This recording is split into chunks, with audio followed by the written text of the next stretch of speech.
Thanks again to everybody for joining us tonight.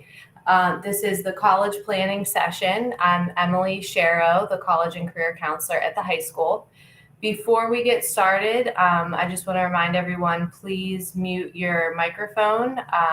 This session is being recorded, so if you do not want to be pictured, make sure you go ahead and disable your camera as well as muting your microphone.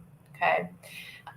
There is a chat box down in the lower right-hand part of your screen. So as we move through, if you're thinking of questions, just kind of hang on to those. And then at the very end of the presentation, I will answer questions. So at that point, if you have questions that you want to put in that chat box, please feel free.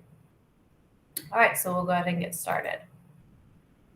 So in terms of our agenda tonight, I know that, when we put this out, we were advertising it mainly for families and students that were in the junior year, but also for other families and students really at any grade level that were just curious about college planning, what's coming up. So I will touch on a couple things to be aware of for 9th and 10th grade, and then we'll move into 11th grade. We'll talk about the SAT and ACT briefly, as well as finding the right college, how colleges make admissions decisions. And then I have a short timeline for you for the junior year and the senior year. Okay, so we'll just dive right in. All right, so as you begin this process, which I know it can be a little overwhelming, a little anxiety provoking, I have just a few words of wisdom that I want to share, or some suggestions. The first one is, don't fixate on one specific college. That's for families and for students. I will see some students who get stuck on a school and they'll pick extracurricular activities, classes, volunteer opportunities all around trying to impress and to get into this one school. What we would recommend is that students do, what they are interested in doing. So take classes that you're interested in pursuing. If you want to get a part-time job, get a part-time job. If you're interested in the comic book club, join the comic book club. Really do things that are going to build your own strengths, your own interests, and then find schools that fit you rather than you trying to fit into a school. The last piece of advice here is, don't be afraid to consider schools that you haven't heard of. Make sure that you're keeping an open mind in this process. We have, around 235 seniors, and the majority of those seniors are applying to probably 10 of the same schools. So we want students to have an open mind. Don't just limit yourself because your neighbor hasn't heard of that school. So just some pieces of advice as we get started. All right, so some opportunities for all grade levels. When I'm talking about building your strengths and, trying to maybe make yourself look desirable in the application process, there are opportunities for students at all grade levels.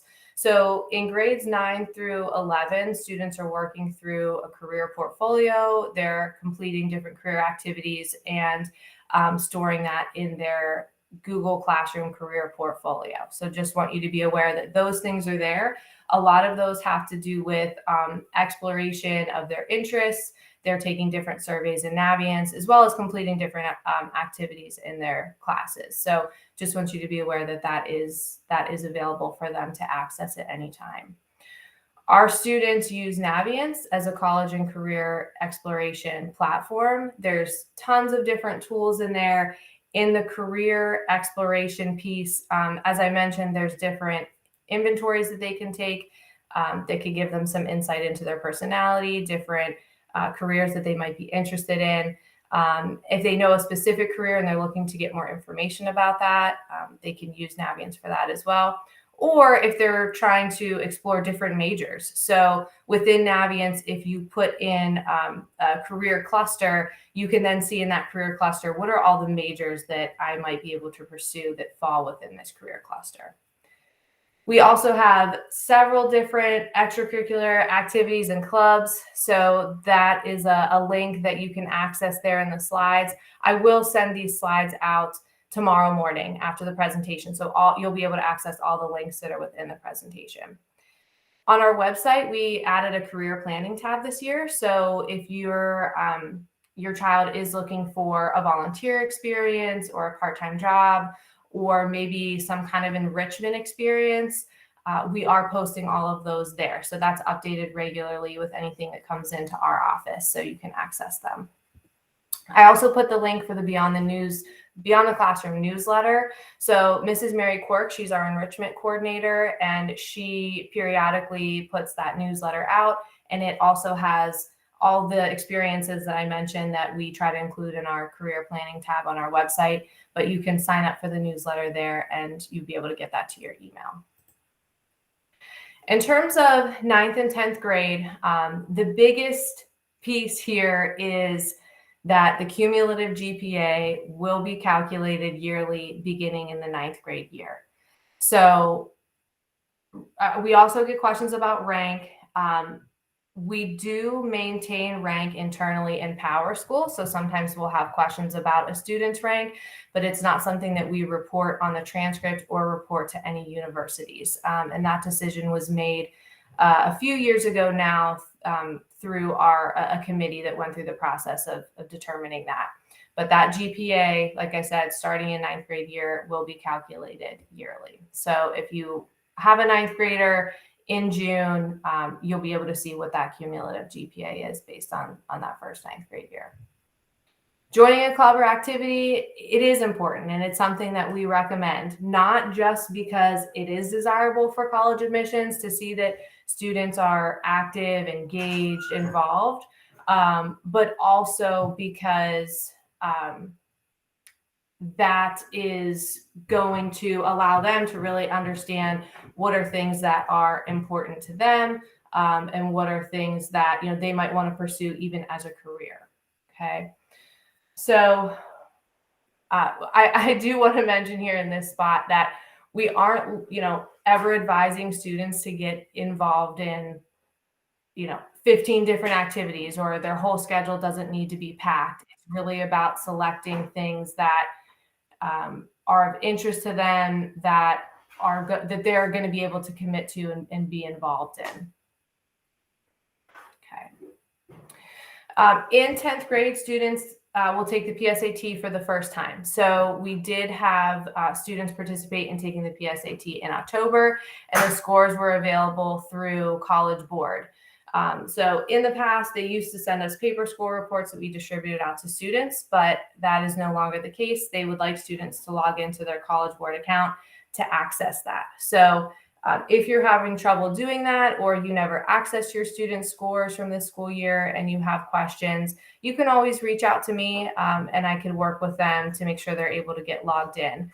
Unfortunately, I don't have like administrator rights where I can reset a password or reset a username. So if you're having difficulty in that area, that is something you'd want to contact College Board about directly if you need to reset anything.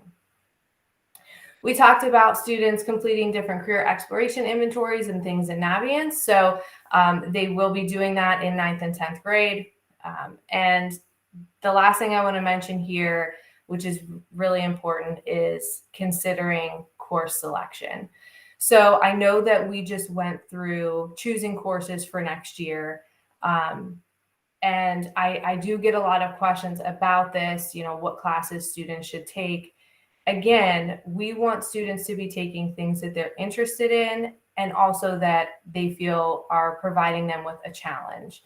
So it is desirable for college to see that, if a student was in 9th grade English and they had a 98% in that class for 9th grade, that we would, an admissions office would probably like to see that student that maybe challenged themselves in 10th grade and took the honors English, or, whenever they got to 11th grade, maybe they're taking that AP level. So seeing that level of rigor within their courses is something that students should be thinking about. The other thing that we always mention to students here is the foreign language. So let's take a minute to talk about that, because we do get a lot of questions about foreign language. So our graduation requirement at South Fayette is that students have to complete up through level 2. So if your child took level 1 of the language in 9th grade, and then they come in 10th grade and take level 2, they've met our graduation requirement. A lot of times families might think that since it's level 2, if a college says you need 2 years of a language, that they've met that because they were at level 2. But from a college perspective, that's only 1 unit or 1 year of a language. So even though it was level 2, if they only had that one class in 9th grade, that's considered 1 year or 1 unit of a language. So if you we're debating about that, about what to do, if you should continue with the language or not, you want to think about the schools or colleges that your child might be interested in applying to and take a look at what their requirements or recommendations are in terms of foreign language, and possibly consider, pursuing a second unit of that language while they're in high school. I also have on there, for students to use electives as an opportunity, really to explore what their interests are. Again, they're trying to determine what it is that they want to study in college, and the best way to do that is, start exploring through your classes at school. Okay. All right, so I'm just going to pause for 1 second because I do have a question about where we can view the PSAT scores. So that would be through the child's College Board account. We don't create College Board accounts for students at South Fayette. That's something that a student would do on their own. So if they've never created an account before, they can create their account. They'll verify the student's address, and they'll match up the PSAT for that student in the account, and you'll be able to view the scores. So again, if you're having trouble with that or you want to talk about that more with me, you could always send me an email and we can set up a call about that. All right, so in 11th grade, you'll hear people say this, and it is true. It's a very pivotal year in terms of when colleges are reviewing your application for admission. So this is really the last opportunity to make a change in your GPA. If the GPA is calculated yearly, which it is, that means that it's not updated until the end of the year when final grades are recorded for a course. So when a student applies to college, they're applying in the fall of their senior year. That means that on their transcript, they have final grades for 9th grade, 10th grade, and 11th grade. And the cumulative GPA is based on that. So there's really no time in the senior year, if you're waiting till senior year, to, I'm going to bring up my GPA in senior year. That won't happen because of the way that the GPA is calculated. So if you're applying in fall of senior year, they're only going to see your senior year schedule. If you apply after the first quarter, they'll see first quarter grades. If you apply after the second quarter, they'll see first and second quarter grades. But again, it's not going to change that GPA. So grades in junior year are critical. We want students to, maintain focus and really try their best. Again, I mentioned the PSAT, which was completed on October 12th, and scores should be available on College Board. Again, I do not have access to reset passwords or usernames for those accounts because they are directly affiliated with College Board, and I'm not an administrator, able to do that. So if a username or password does need to be reset, then the student or the family should go directly through College Board to do that. And it's not a difficult process. I've done it with students before who were struggling. Usually in about 5 to 10 minutes, they can have that reset for you and you're on your way. Okay, so the other big piece of 11th grade that we want you to be thinking about is doing your research. So this is where, the time comes to really start reviewing the schools that you might be interested in, going on visits, attending an open house. We have admissions representatives that come to South Fayette to visit with our students. So students can sign up for those visits. Those primarily take place in the fall from September to December. So, we want students to get as much information as they can about the schools that they're interested in. And there's a couple different reasons for that. One, because we want the student to find out, is this a place that I would want to be? Does this feel comfortable? Do they have the things that I'm looking for?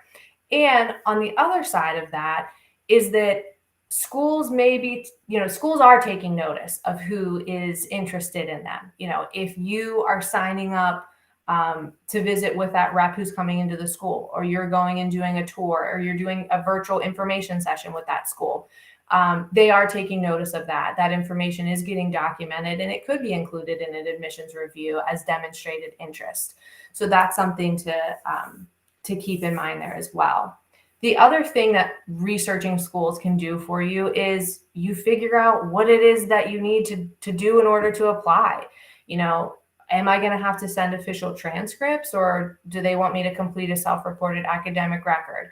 Am I going to need letters of recommendation? Who will I need those letters of recommendation from? So they're, visiting, engaging with these schools, researching, it's serving several different purposes. And the best time to do that is in the junior year, even up through the junior year summer. We recommend that by the end of junior year, students have taken the SAT or the ACT at least once. We'll talk about this could be the next slide, but in a couple slides about the SAT and ACT, realizing that a lot of schools are test optional, but not all schools are. So we want students to be prepared. In terms of when they should take that test, like I said, it's ideal if it happens before the end of the junior year. But if you're looking to take the test before that, the one piece that really hinges on would be the math. So the majority of the math on both exams is up through Algebra 2.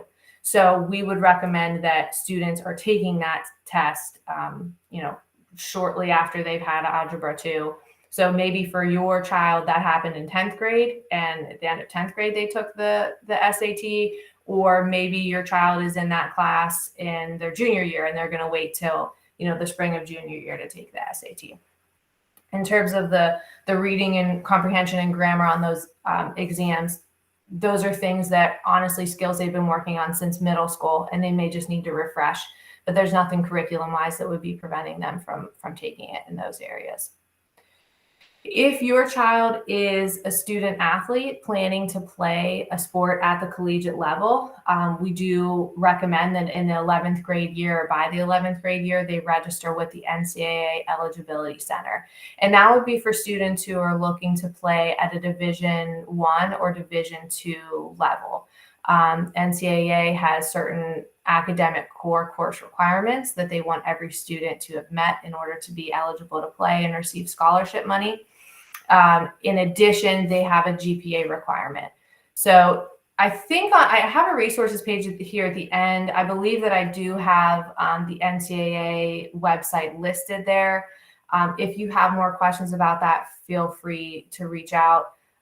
Most of our students, if you've been a student with us since 9th grade, if you meet our graduation requirements and you have at least a 2.3 cumulative GPA, you likely meet the NCAA eligibility requirements for Division I and Division II. But if you have questions, again, please let me know.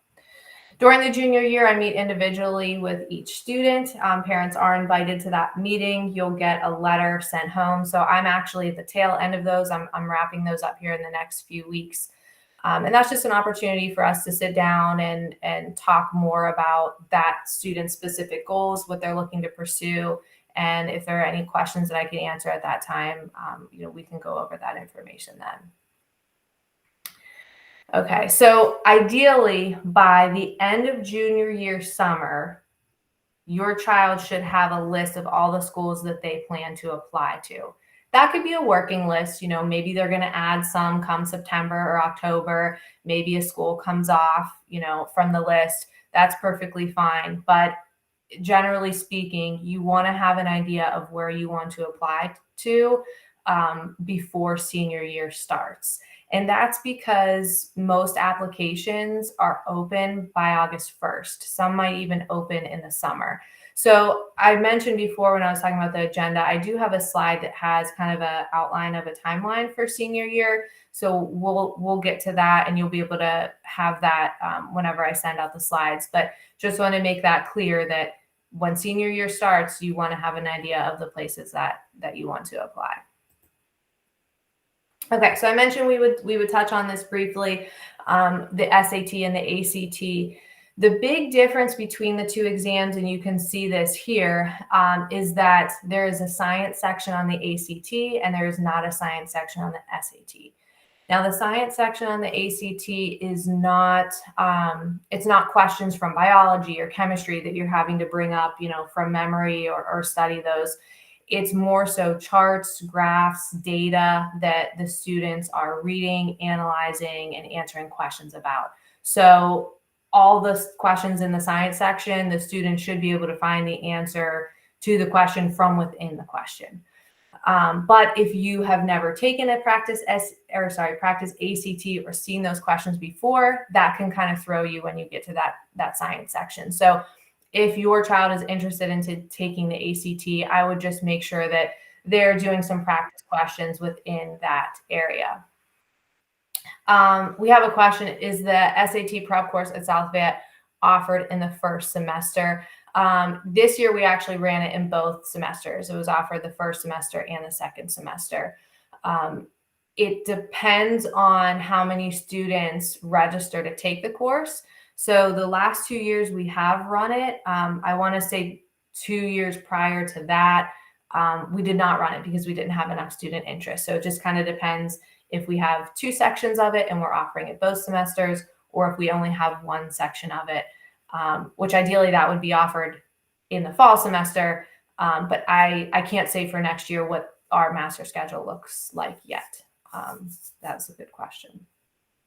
Okay, so if you are looking to register for either of these exams, the websites are there. All schools in the United States will accept either test. So students don't have to take both tests. We have some students that like to take both tests because they want to see if they can perform better on one versus the other. And then they might even take whichever test they did better on, take that a second time to see if they can improve their score. I will say that since a lot of colleges and universities have gone test optional, I see less students doing that. But if that's something that your child feels motivated to do and is interested in pursuing, absolutely. I mean, there's no harm in doing that. At the end of the day, the students are going to be able to submit whatever their highest score is from whichever test that they took. If a school super scores, which means they take the best score from individual sections within the test, they could send multiple test scores, and that school can then super score for them. So as I mentioned before, there are a lot of schools that are test optional and are not requiring scores, but that's not the reality for every single school. And I have seen some schools go back to requiring test scores this year. So, or will be requiring test scores for next year. So for Purdue, for example, that's been a popular school that our students have been applying to over the past couple of years, and they are going to go back to requiring test scores as a part of the application. So going back to the previous slide and talking about research, that's where research and being familiar with the requirements of the schools comes into play. We want you to be aware of which schools are requiring scores, which schools are test optional. If if your child takes the exam and gets their scores back and they're not really sure if they should send them or not, a good starting point would be to look at how did the middle 50% score for that last application cycle, that were admitted to that school. And that's information that should be shared by the university that you can find through their website.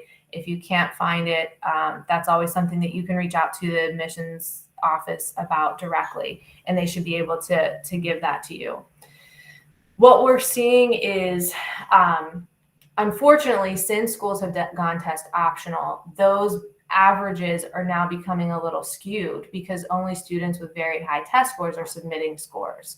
So again, it's going to be dependent on the university, on whether or not you want to submit your scores. I'm always here as a resource. So if your child is struggling and not sure if they should send them or not, please have them reach out to me, or you could reach out to me, and I'd be happy to talk about that with you a little bit more in depth.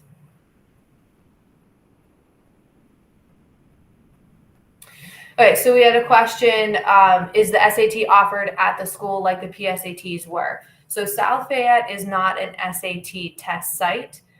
We do the PSAT school day in-house, but we are not a test site for the SAT. So when students go on to register for either the SAT or ACT, they'll first select the date that they want to take the exam, and then they will get a list of all the test centers, close to them, and they can choose which school they would like to take it at. The earlier that you register for a test, the better, because seats will fill up. So if you want to get, first choice of whichever school that you want to take it at, I would register sooner rather than later. Okay. All right. So I see a question about national merit. Okay, I'm going to answer that. I was going to come back to it, but I'm going to answer it. Okay, so national merit. To qualify as a national merit semifinalist, you have to score within the top certain percent of all students who have taken the PSAT. Because that varies from year to year, what the top scores are, there's not a set number that I can say, if your student, has a 1490 on the PSAT, they're going to be a national merit semifinalist. I don't have that information. So the students will when they take the PSAT in their junior year, they're qualified or entered into the National Merit Scholarship competition. And then in September of the senior year, that's when they would be notified if they were one of the top scorers and if they're a semifinalist. At that point, they'll get additional information and application to complete, to then move on to see if they can be a national merit finalist. Okay, so how do you find the right school? Just throwing this out there. There's more to searching for schools than just looking at the rankings. It's really easy to just pull up Google and type in top schools in the United States for engineering, and then say, okay, these are the 3 schools that I want my student to apply, I want my child to apply for, because those are the top schools for engineering. There's a lot more to it than that, and things that you want to be thinking about. So just a couple pieces of information here. I was just looking at different research on this today as well, that a student's major is more important than the specific college in terms of wages and earnings after college. And how selective a college is not a reliable predictor of student learning, job satisfaction, or well-being. And I have the link there to that study and the information from that study. There are several different tools that are out there that you can use to sort schools. I think on the next slide, I have information about Naviance. There's a super match college search in Naviance that I love, probably one of my favorite features in Naviance, that students can log on. There's all different categories across the top that they could specify the location that's important to them, the major, the size, the cost. If they're an athlete and they're looking for a specific sport, they have questions about diversity in there.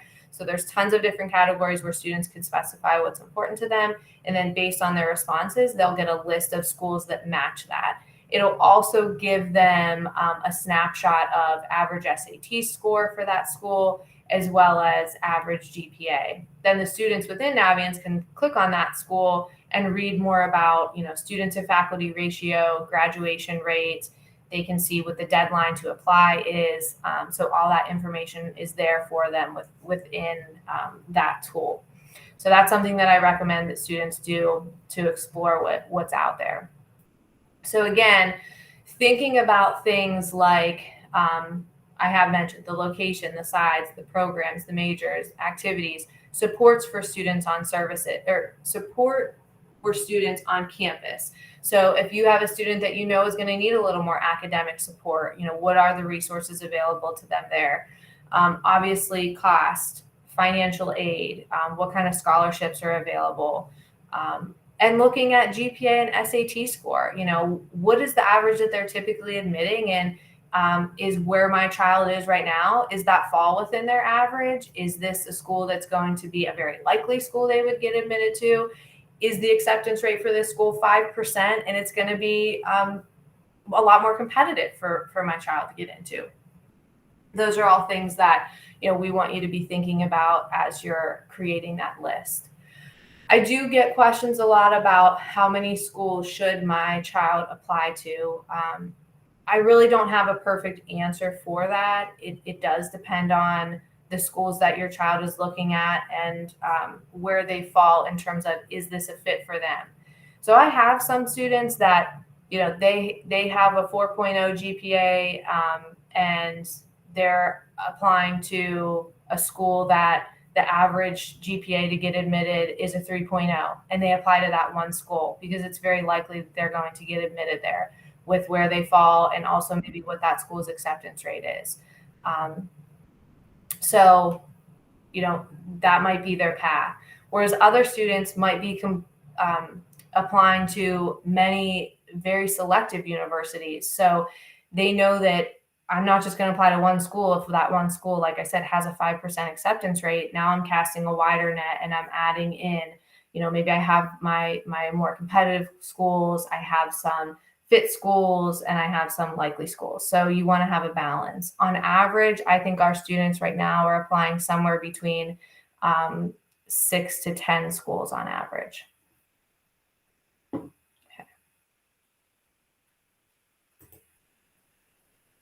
Okay, so I have, like I said, Navient's listed here. Lots of different features in here that I really appreciate when I'm working with students that I think are very helpful. Parents do not have parent logins for Navient's. So if you are interested in checking out what Navient's has, this would be an opportunity for you to sit down with your child and have them log in through their account. They log in through their ClassLink dashboard. They don't have to remember a password, don't have to remember a username. They'll just click that Navient's link and it should load for them automatically. If you're having any issues with that and you need help, they can always come in to see me and I'll be happy to help them get logged on.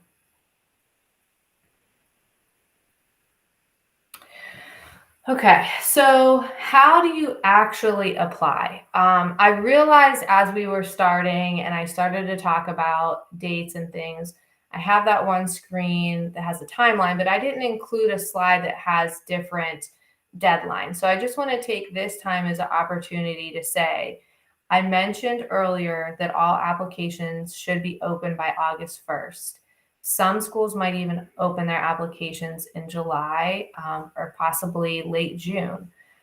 In terms of when you need to have those applications submitted by, that's going to be dependent on the college. So all schools, they can set whatever deadline they would like to. The earliest deadlines that I saw this school year were October 15th and November 1st. So again, knowing what schools you want to apply to before senior year is a good idea. If you have a deadline for a school that's October 15th, that time goes so fast in the senior year. Other schools may have something called rolling admissions where they're accepting applications on a rolling basis. WVU, for example, has rolling admissions. So whenever they open their application and they start receiving applications from students, they'll review them and then release decisions, within weeks of receiving the application. So the longer that you wait to apply to those rolling admission schools, the harder it becomes to get admitted because they've already started to give out acceptances and their spots are starting to fill. So if your child has any schools that are rolling, University of Pittsburgh is a rolling admission school, you should be applying early. And when I say early, I would say like by October 15th. So how does the student actually apply? There are all different application types. So I have a couple listed here. If, again, the student is doing their research in the junior year and they're looking on the websites, they're going to see that, okay, this school is giving me a few different options. I could either apply directly on the school's website, create an account there and apply, or I might be able to use the Common App or the Coalition application. I'm going to focus on the Common App because it is used for many more schools than the Coalition application is. The Common Application is a website that is standalone. It's on its own. Students can create an account there, answer all the general information about themselves that every school is interested in knowing, demographics, activities, honors, and awards. And then any school that they are applying to that uses the Common App, they add them into their account. So let's say they're applying to Robert Morris. They can add Robert Morris to their Common App account, click on Robert Morris within their account. If Robert Morris has some specific questions for them, maybe like what major they're applying to, what term they want to start, they can answer that within the Common App. When they have everything completed, they can click back on Robert Morris and submit the application for Robert Morris. Then let's say they want to click on Penn State within their application, same thing. If there is an application fee, they can pay that within the Common Application as well. If they have a waiver code, to get the application fee waived, there should be a space within the Common App that they can provide that code to have their application fee waived. So it is a convenient tool for students who are applying to multiple schools. A lot of times they can manage several of those applications within the Common App. The Common App doesn't open until August 1st. So I do have some students who like to go in, they want to, start early and start inputting their information. The guidance that we've received from the Common App is that students really should wait until their application for their cycle opens, which again will be August 1st, prior to the start of their senior year. All right, what is the self-reported academic record? So I never used to have slides about this, but it's becoming more and more popular. So I think it's something we need to talk about at this point. In the past, colleges have asked for a high school transcript as a part of the application so that they can review, the courses, the grades, the credits, all that. And many schools still do require an official high school transcript be sent by us. But there are more and more schools that are now moving towards requiring a self-reported academic record in place of that transcript. Pitt and Penn State are two schools that several of our students apply to every year, and they both now require the self-reported academic record. So within the application, if you're completing the application on the school's website, that Sharro will be embedded in the application. Students will want to get a copy of their transcript from us in the counseling office, and they will use that copy of their transcript to input every class that they took in high school, the grade that they earned, and the credit that they earned. They'll submit that with their application, and that will be, a part of the evaluation. Whenever I tell parents this, and even some students, they're always kind of like, what? We're trusting these students to just input their grades in here? Aren't they going to be dishonest? Or, maybe they got a B, but they're going to put in that they got an A. Believe it or not, that happens pretty infrequently. And it will catch up to the student eventually. So if a student does decide, that they want to be dishonest in their self-reported academic record, if they end up going to that school, at the end of the school year, when the student graduates, we're required to send a final transcript for that student to the college, and the college is requiring that final transcript before the student enrolls. So we'll send that final transcript over. They do review them. If there are major discrepancies, the admissions office always reserves the right to revoke that offer of admission. So we do tell our students, make sure that you're honest on that SRAR, because if you're not, eventually that will come back to you. The other point that I have on here is that the receiving college, so Pitt and Penn State, when they're getting the self-reported academic record, this makes their lives a whole lot easier, because instead of having to compare GPAs from South Fayette and Upper St. Clair and Camden Mac and all the schools around the country, they can now put all these students on an equal playing field and create their own GPA calculation. So a lot of people want to get hung up on what their GPA is at South Fayette, and they might say, oh, well, I took the same classes and had better grades, but my friend at a different school has a higher GPA, and how can that be fair? Well, the majority of these colleges are recalculating your GPA anyway based on what their scale is. So our advice, again, is challenge yourself in your classes, try to take the most rigorous classes that are appropriate for you, and just do the best you can in your classes. And they'll be, they may be recalculating your GPA on their end. Okay, how to send transcripts and letters of recommendation. I talked with the seniors about this the very beginning of the senior year. We do both of these tasks in Naviance. There are directions for it on our website. Students won't be able to access these features until they are seniors in Power School, and that typically happens at the end of July or beginning of August. So once they roll over as seniors, then they can go in and access if they want to request a transcript or request a letter of recommendation. Typically, I don't start sending transcripts until after the first week of school. And that's because there are a lot of students who are changing their schedules, and we don't want to send out a transcript then if a student decides to make a schedule change later on, and then we're having to go back and communicate that with the university. All right, so how are colleges making these decisions? All colleges and universities are going to evaluate what courses the student has taken. They want to see, if there is a specific class that they know students need to have taken to be successful in their program, has the student taken that? So if you want to apply to be any major within the business program or the business college at Penn State, you need to have had taken a class that has trigonometry in it. That's a requirement. So their computer, whenever all that information is coming in from the STRAR, that's analyzing that to determine, has the student taken a class that's required for this program, number one. They're also going to look at the level of the course rigor. So that's important to them. If you're applying to a very selective college, they're going to count the number of APs that you have. That's important. And then they're also going to be looking at how well the student did in the classes and looking at GPA. So that might be if the school may just look at what the GPA is that we're reporting, or they may be recalculating the GPA on their end. So every college is going to look at those things. Some colleges and universities will evaluate SAT and ACT scores, like we talked about a school being test optional. So if the student does apply with scores, or if the college does require scores, then that would be included in the evaluation. Some schools might want letters of recommendation. That could be from a teacher, that could be from a counselor, it could be from a coach. All depends on what the school is looking for and what they're allowing the student to submit. Some schools will take into account activities, clubs, involvement, and that may be important to them. And then finally, I have on there essays. So not every college application is going to require an essay.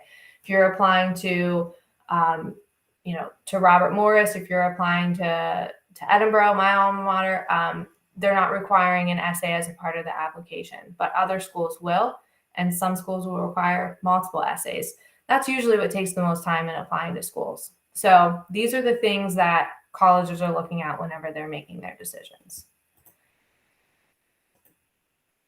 Okay, so the other thing that I want to mention here are institutional priorities, and I linked an article that you can take a look at if you're more interested, or if you're very interested in this topic.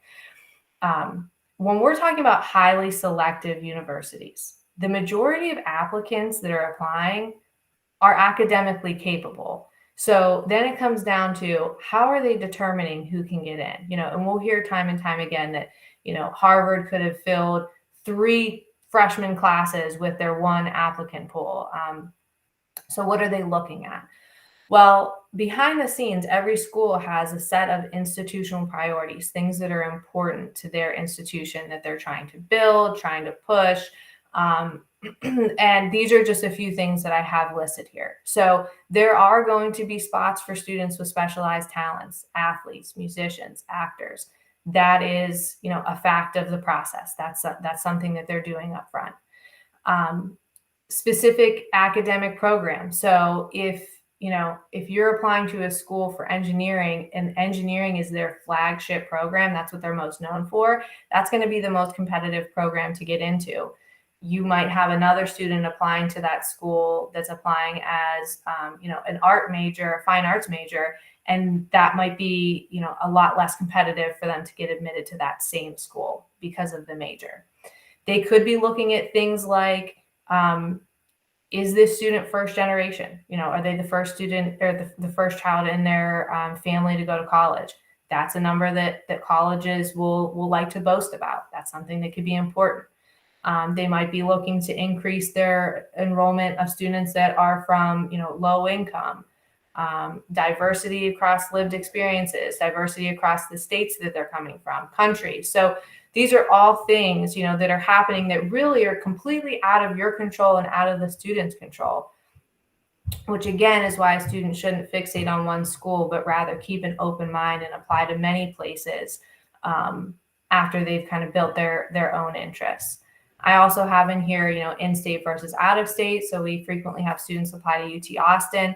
UT Austin can only admit 10% of incoming freshmen from out of state. And then lastly on there, I have about yield protection. So this is one that,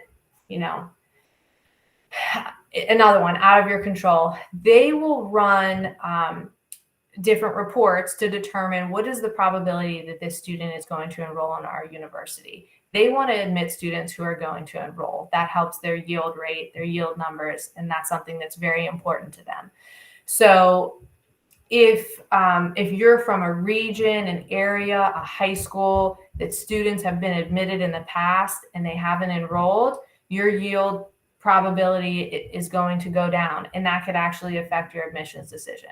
It's not a huge factor in that, but it can be a factor. So again, there are all these other things that are happening behind the scenes. So just focus on the things that you can control, taking those classes, doing the activities that you're interested in. Just to give you another example, I had an email from the University of Richmond admissions office. I believe their acceptance rate was something like 22% this school year. And they sent this little blurb, which students stood out to us in the sea of excellence. And this is a kind of a look at what their institutional priorities were. So they were looking for students with impactful engagement in the community, who have led or have had sustained contributions over multiple years, a passion for community service, environmental sustainability, equity and inclusion. So they're looking for students that have, been engaged in those specific activities. That was something that was important to them, aligning with their mission. So that just kind of gives you a little background information there. Okay, I mentioned this slide before. For junior year, I have a list. It's not in chronological order. These are things that could be done at any time during the junior year. And then in the senior year, I do have that in chronological order, talking about applications opening, when you want to complete applications, requesting the transcripts and letters of rec. I mentioned the FAFSA, which is the free application for federal student aid. That opens October 1st. Every fall, typically it happens in the month of September, we host a financial aid night, and we'll be doing that again in September. It's the very end of September. So you'll get more information about that if that's something that you'll be filling out for the first time next school year. You can check that out. Okay. All right, so then I just have some, stay in the loop. My email's there. I will email students quite frequently, especially once they get to junior and senior year. Scholarship opportunities, I might be sending them part-time job opportunities. We just took a trip to Robert Morris for, to check out their programs. That information went out to students through their email. So I would definitely encourage them to keep an eye on that. I have my resources page. Yes, I do have the NCAA Eligibility Center there. So these are lots of different things that could be helpful to you. I will share the slides out tomorrow morning, like I mentioned. And then I think that takes us to questions.